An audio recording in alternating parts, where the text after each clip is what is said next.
அன்னை என்னும் கடல் தந்தது, தந்தை என்னும் நிழல் கொண்டது, பிள்ளை செல்வம் என்னும் வண்ணம் கண்ணன் பிறந்தார்.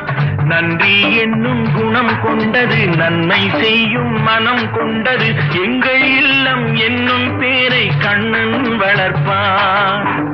நல்லதொரு குடும்பம், பல்கலைக்கழகம், அன்புமணி வழங்கும் சுரங்கம் வாழ்க